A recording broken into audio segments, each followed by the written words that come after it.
안녕하세요. 오늘도 사연살롱을 찾아주셔서 감사합니다. 저는 평범한 50대 여자입니다. 저희 엄마가 예전에 사주 보러 가면 제가 남편 복도 있고 자식 복도 있다고 그랬다더군요. 그런데 그 사주쟁이가 영 틀린 말을 한 것 같아요. 남편 복, 자식 복은커녕 뒤통수만 맞고 사네요. 20대에 첫 남편을 만나 행복하게 신혼생활 했었습니다. 1년을 정말 꿀같이 지냈었죠. 그러나 그 행복도 잠시 남편이 교통사고로 세상을 떠나고 말았습니다. 6개월 동안 지극정성으로 간호했지만 결국 세상을 뜨고 말았죠. 그 후 저는 이런 운명인가 보다 하고 재혼 생각은 전혀 하지 않고 10년 넘게 살다가 회사 거래처에서 남자 한 명을 만나게 되었어요. 그 남자는 이혼을 하고 딸아이 한 명을 혼자 키운 50대 돌싱남이었습니다. 그 사람은 저를 보자마자 굉장히 적극적으로 대시를 했습니다. 저 역시 그 사람에게 끌리는 마음이 분명히 있었어요. 매너 좋고 다정한 성품이 마음에 들었었죠. 저희는 만난 지 얼마 지나지 않아 진지하게 연애를 시작했습니다. 그러나 걸리는 점이 많았네요. 저는 괜찮은데 그 사람이요. 저는 남편과 사별하고 완전히 혼자가 된 입장이지만 그 사람은 전처가 있고 전처 사이에 아이도 있고 그 아이는 20살이었어요. 저와 결혼하면 제가 아이와 살아야 할 것 같은데 제 자식도 아닌데 자신이 없었죠. 전처 이야기를 물어보니 남자친구는 완전히 학을 떼면서 질색을 하더라고요. 그 여자는 완전히 미쳤어. 아이 낳고 산후 우울증이 왔지. 너무 힘들어서 그런가 해서 나도 회사 그만두고 우리 가족 모두 몇 년간 그 여자 돌보는데 집중했는데 가족들이 며칠 신경 못 쓴 사이에 아이를 거의 굶겨 죽일 뻔했어. 내가 출근하면 아이 밥도 안 주고 아이랑 같이 죽겠다고 난리치니까 결국 이혼해버렸지. 그래서 아이도 내가 키웠던 거야. 그런 사정을 들으니 남자친구 쪽도 이해가 되더라고요. 산후 우울증 걸린 아내와 딸아이를 케어했을 그 사람을 생각하니 안쓰럽더군요. 그 사람은 이혼은 했지만 딸아이와 사는 지금에 만족스럽다고 했습니다. 전 아내와는 처음부터 잘 맞진 않았었다고 하더군요. 성격 차이가 심했다고요. 남자 혼자 아이 키우며 산다는 게 쉽지 않을 텐데 당차게 사는 모습이 존경스럽기도 하더군요. 남편 소개로 아이를 만난 적도 있는데 얌전하고 예쁜 아이더라고요. 엄마 아빠 이혼하고 혼란스러웠을 텐데 예의도 너무 바르고 저도 아이를 만나기 전에는 이게 맞는 것인가 많이 혼란스러웠거든요. 아이를 만나고 나서는 저런 아이라면 제가 잘한다면 시집 보낼 때까지 새 가족 알콩달콩 잘 살 수도 있지 않을까 하는 생각이 들었죠. 만난 지 6개월이 되었을 때 결혼 이야기가 급물살을 탔습니다. 시댁에선 서로 한 번씩 경험 있는 거 더 미룰 게 뭐 있냐는 식이었죠. 결혼해서 적응하고 잘 맞춰가는 게 좋을 것 같다는 게 시댁 쪽 생각이었어요. 저희 부모님께서는 좀 망설이는 눈치셨어요.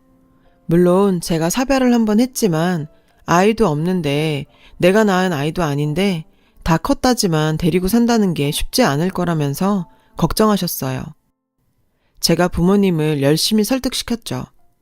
남편도 믿을만 하고 시댁 어른들도 저에게 잘해주시고 딸아이도 착하니 제가 잘하면 잘 살 수 있을 것 같다고요.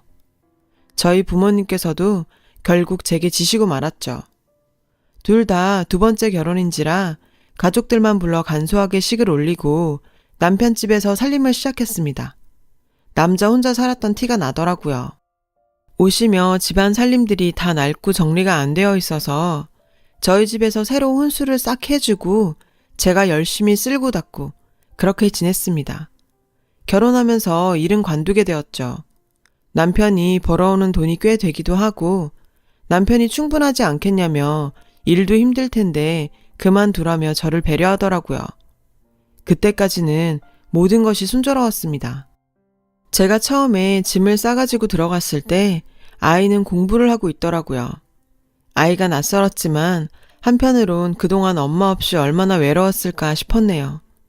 아이랑 잘 지내보자고 인사를 했습니다. 아주 어린애보다 오히려 낫겠다는 생각도 들더라고요. 서로가 이해하면서 지내면 잘 지낼 수 있겠다고 그때까진 순진한 생각을 했었습니다. 제 생각이 완전 틀렸다는 것을 알게 된 것은 지낸 지 며칠 지나지 않아서였어요. 아이는 아침과 밤이 완전히 달랐어요. 남편과 함께 있는 아침에는 생글생글 웃으면서 저한테 엄마라고도 잘 부르고 아주 예의 바른 아이였죠. 그러나 남편이 없는 오후와 밤에는 완전 딴 얼굴이었어요. 제가 갖다 준 간식들을 휴지통에 버린 것이 몇 번이나 되었죠.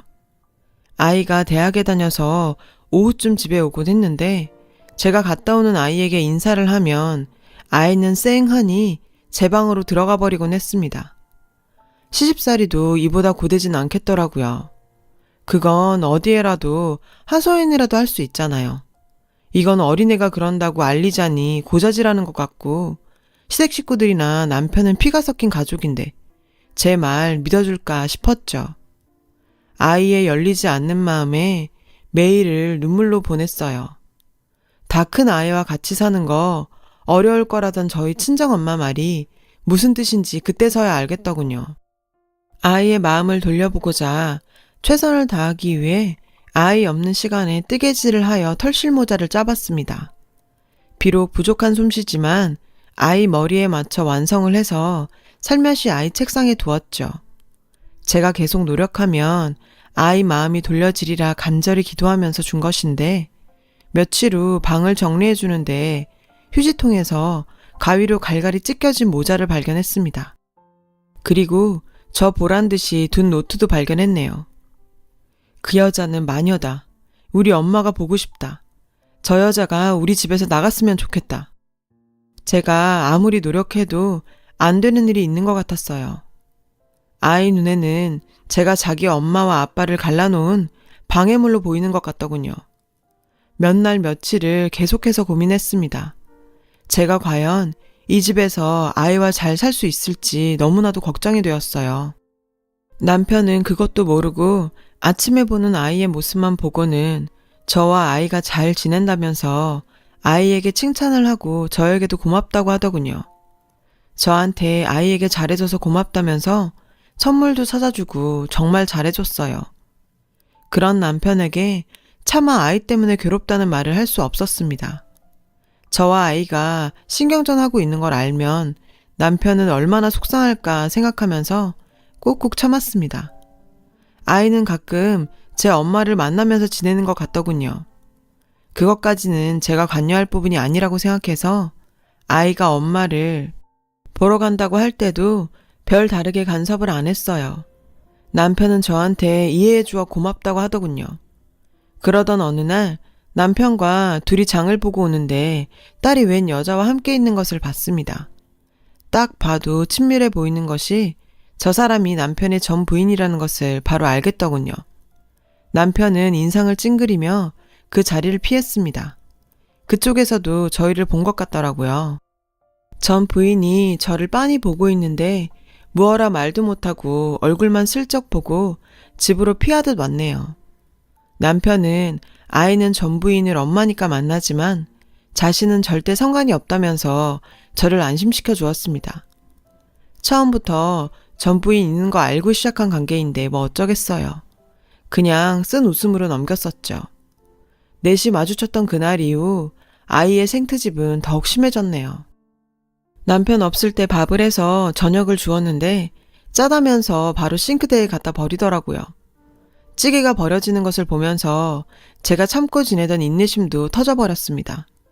아이에게 버럭 고함을 지르면서 야단을 쳤습니다.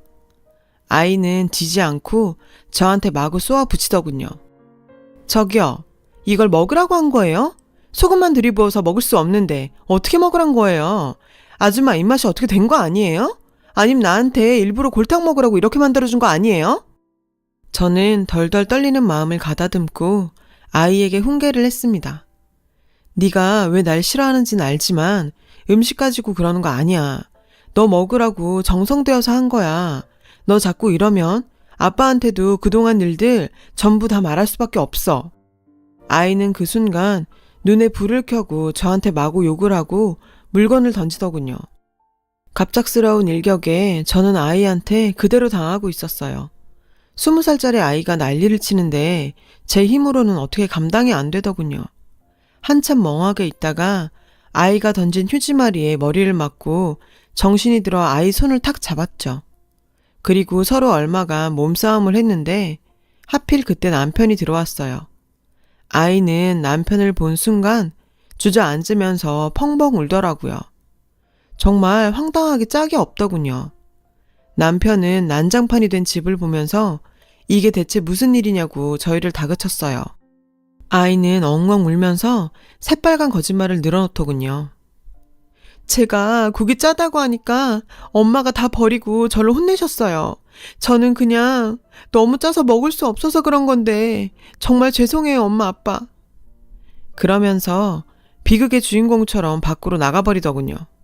남겨진 건 벙찐 저와 화가 난 남편이었어요. 남편이 아이 말이 사실이냐며 저한테 해명하라는데 기가 막히더군요. 저도 더 이상 참을 수 없어서 그동안 아이의 만행들을 모두 남편에게 말했죠. 그동안 겪었던 수많은 모욕과 무시들, 제가 준 모자를 갈기갈기 잘라버렸던 일, 저 보란 듯 써놓았던 쪽지들, 오늘 일까지 전부 이야기했는데 남편은 혼란스러운 것 같았어요. 자신의 착한 딸이 그럴 리 없다고 생각하는 것 같더라고요. 제 말을 믿지 않는 남편이 참 야속했습니다. 남편은 아이가 그랬다는 증거 있냐고 그러더군요. 제가 증거를 남겨두진 않았었죠. 가족 간에 무슨 증거 같은 게 있었겠어요. 그래서 그런 건 없다고 솔직히 말했더니 남편이 한숨을 푹 쉬면서 이러더군요. 누구 말을 믿어야 할지 모르겠다. 서로 오해가 있었을 거야. 우리 연지가 20살이지만 아직 애야. 당신한테 조금 실수하더라도 당신이 좀 이해를 해줘. 어쨌든 당신이 연지 엄마잖아. 이건 오해가 아니에요. 지금 연지가 거짓말하고 있는 거 정말 모르겠어요? 그동안 있었던 일이 전부 다 내 오해라고 생각하는 거예요? 머리 아프다. 그만하자. 남편은 그렇게 짜증을 내더니 방으로 들어가 버렸습니다. 제가 사실을 말하기만 하면 남편이 제 편이 되어줄 거라고 생각했던 제가 바보였던 거죠. 남편은 말만 중립이지 딸의 편 같았습니다. 그날 아이가 늦게 오자 찾으러 나간다면서 허겁지겁 나가더군요. 그러면서 아이와 다정하게 들어오는데 참 어이없더라고요. 제 마음이 만신창인 건 모르고요. 어쩌면 이 집에 제가 끼어들 틈은 없겠구나 싶었습니다. 그 이후 아이는 노골적으로 저를 덕대시하고 저와 남편 사이를 갈라놓으려고 하더군요. 남편을 따로 불러 방에서 우는 소리를 내는 것도 여러 번 들었고 그때마다 남편은 제게 화를 냈습니다. 아이의 목표는 저를 내쫓는 것 같았어요. 나갈 순 있지만 이대로는 아니다 싶었죠. 저도 제 억울함을 밝혀야겠다 싶었어요. 아이가 저를 괴롭힌 증거들을 모두 모아 남편에게 보여줬었죠. 남편은 한숨을 푹 쉬면서 이렇게 말하더군요. 그래서 당신 이걸 다 모은 거야? 우리 연지가 물론 그랬을 수도 있어. 하지만 당신 엄마란 사람이 어떻게 아이 흠을 들춰내려고 할 수가 있어. 이건 정말 아니잖아. 그 순간 저는 이건 정말 아니다 싶었습니다. 제가 이 집에서 사라지면 모두가 행복하겠다 싶었죠. 그래서 저는 결국 그 아이 바람대로 이혼 절차를 밟게 되었습니다. 피눈물 나는 심정으로 퇴장해줬죠. 남편은 제가 물러난다니 잡지도 않더군요. 딸아이는 티가 나게 좋아했고요. 그렇게 상처 뿌리던 결혼이 끝났습니다. 몇 년 동안 저는 계속 혼자 살았습니다. 결혼할 생각은 전혀 없었어요. 2번이나 실패했는데 또 결혼해서 뭐 하겠어요. 그냥 회사 다니고 돈이나 벌고 부모님께 잘해드리고 그런 재미로 살았었네요. 어느 날 부모님의 동창분의 아버님이 돌아가셨어요. 저희 부모님 몸이 안 좋으셔서 제가 장례식장에 가게 되었습니다. 장례식장에서 인사를 드리고 부의를 전하고 나오려는데 글쎄 익숙한 얼굴들이 보이는 것이 아니겠어요? 저는 본능적으로 몸을 싹 피했습니다. 그 사람들은 바로 제 전 남편과 전 남편의 아내, 그리고 딸아이였습니다. 원수는 외나무 다리에서 만난다더니 이런 곳에서 만날 줄은 꿈에도 몰랐었죠. 그쪽은 제 얼굴을 본 것 같지 않았어요. 저는 장례식장 한켠에서 그들을 보고 있었어요. 제가 나간 후 전 부인과 재결합을 했음이 분명해 보였습니다. 그런데 이 사람들이 무슨 관계로 여기를 왔는지 알 수가 없었어요. 숨을 죽여 그들의 대화를 들었죠. 할머님, 어머님, 얼마나 상심이 크세요. 딸아이는 상주들에게 인사를 건네면서 마치 가족처럼 장례식장 일을 돕더라고요. 저는 의아해서 계속 지켜보았습니다. 곧 그들의 관계가 밝혀졌죠. 딸아이는 그쪽 집안의 며느리가 될 예정이더군요. 아, 이렇게 싹싹하고 씩씩한 며느리가 들어와서 얼마나 다행인지. 그 집 사람들은 아무것도 모르고 이렇게 말하더군요. 제 전남편과 아내는 사돈될 집이기에 같이 인사를 온 것 같았어요. 제 안에서 오랜만에 분노가 끌어올랐습니다. 저에게 그렇게 상처를 주고 저들은 잘 먹고 잘 살고 딸까지 좋은 집안에 시집 보내려고 하고 있더군요. 그 일 제가 막아야겠다고 생각했습니다. 장례식이 끝나고 저는 부모님께 말씀을 드렸어요. 그 집안에 며느리 될 아이가 그 사람 딸인데 알려야 하지 않겠냐고요.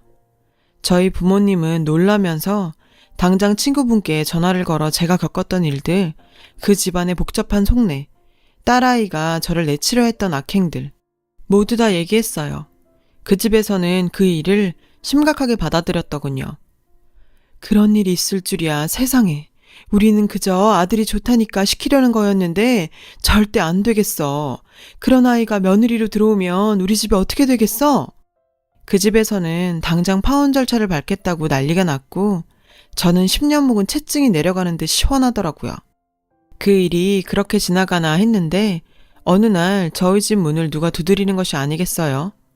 등장한 사람들은 바로 전 남편과 그의 전 아내, 그리고 딸아이였어요. 저를 보자마자 딸아이가 눈물을 흘리면서 용서를 빌더군요. 제가 잘못했어요. 그때는 제가 어렸어요. 상처드린 건 알지만 저 그 남자 없으면 못 살아요. 다시 말씀해 주시면 안 될까요? 저희 시어머니께 다시 말씀해 주셔서 오해였다고, 잘못 알았다고 그렇게만 말해 주세요. 그렇지만 저는 전혀 그럴 생각이 없었습니다. 저는 이혼도 겪었는데 남파혼이 대수인가요? 냉정하게 말했습니다. 네가 나한테 했던지 죽어도 못 잊어. 너 그렇게 살면서 벌 안 받을 줄 알았지? 다 너한테 돌아오는 거야. 다른 말 할 생각 없으니 빨리 나가. 저희 부모님께서도 호통치시고 무릎 꿇고 비는 전 남편과 그의 아내, 딸을 내쫓으셨어요. 결국 그 결혼은 완전히 파토났다는 소식을 듣게 되었습니다. 엄마 아빠가 이혼하고 상처받은 딸의 마음을 이해해 보려고도 했습니다.